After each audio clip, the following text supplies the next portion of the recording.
Indian nursing കൗൺസിലിന്റെ അംഗീകാരം നേടിയെടുക്കാൻ വേണ്ട അടിസ്ഥാന സൗകര്യങ്ങളില്ലാത്തതിനാൽ പ്രതിഷേധവുമായി പത്തനംതിട്ട ഗവൺമെന്റ് നഴ്സിംഗ് കോളേജിലെ വിദ്യാർത്ഥികൾ തിങ്കളാഴ്ച ആരോഗ്യമന്ത്രിയുടെ പത്തനംതിട്ട ഓഫീസിലേക്ക് മാർച്ച് നടത്താനാണ് വിദ്യാർത്ഥികളുടെ തീരുമാനം. ഹോസ്റ്റൽ സൗകര്യം ഉൾപ്പെടെ ഇല്ലാത്തതിനാൽ സാമ്പത്തിക ബാധ്യത കൊണ്ട് പട്ടികവർഗ വിഭാഗത്തിലെ വിദ്യാർത്ഥി പഠനം ഉപേക്ഷിച്ചെന്ന് രക്ഷിതാക്കൾ പറഞ്ഞു. ഇന്ത്യൻ നഴ്സിംഗ് കൗൺസിലിന്റെ അംഗീകാരമില്ലാത്തതിനാൽ ഈ ഗ്രാന്റ്സ് കിട്ടില്ല. ഹോസ്റ്റൽ സൗകര്യമില്ല. വലിയ തുക മുടക്കി പുറത്ത് സ്വകാര്യ ഹോസ്റ്റലുകളിൽ താമസിക്കണം. കോളേജിന് സ്വന്തമായി ബസ്സില്ല. സ്വന്തം ചെലവിൽ ആശുപത്രികളിൽ പരിശീലനത്തിന് പോകണം. വാടക കെട്ടിടത്തിൽ പ്രിൻസിപ്പളും 2 അധ്യാപകരും 60 വിദ്യാർത്ഥികളും. ആരോഗ്യമന്ത്രിയുടെ സ്വന്തം മണ്ഡലത്തിലെ ഗവൺമെന്റ് നഴ്സിംഗ് കോളേജിലെ വിദ്യാർത്ഥികളുടെ അവസ്ഥയാണിത്.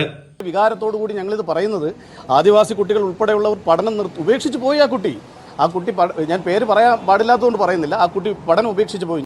കഴിഞ്ഞ വർഷമാണ് ഗവൺമെന്റ് നഴ്സിംഗ് കോളേജ് പ്രവർത്തനം തുടങ്ങിയത്. അംഗീകാരമില്ലെന്ന കാരണം പറഞ്ഞ് ആരോഗ്യ സർവകലാശാല പരീക്ഷാഫലം തടഞ്ഞുവെക്കുകയും ചെയ്തിരുന്നു.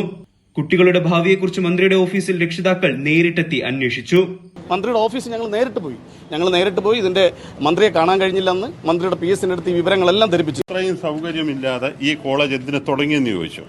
ഇങ്ങനെയുള്ള ചോദ്യങ്ങൾ ചോദിക്കാനാണ് ഇങ്ങോട്ട് വരണ്ടെന്ന് അദ്ദേഹം എടുത്ത വായില് പറഞ്ഞ മറുപടിയാണ്. മിനിസ്റ്റർ PS ഇങ്ങനെയുള്ള ചോദ്യങ്ങളൊന്നും ചോദിക്കരുത്, ഞങ്ങൾ പറയുന്ന വേണേ അങ്ങോട്ട് കേട്ടോണം, ഇതാണ് പറഞ്ഞത്. തിങ്കളാഴ്ച രാവിലെ കോളേജിൽ നിന്ന് തുടങ്ങി ജനറൽ ആശുപത്രി വഴി മന്ത്രിയുടെ പത്തനംതിട്ടയിലെ ഓഫീസിലേക്ക് പ്രതിഷേധ സമരം നടത്താനാണ് വിദ്യാർത്ഥികളുടെ തീരുമാനം.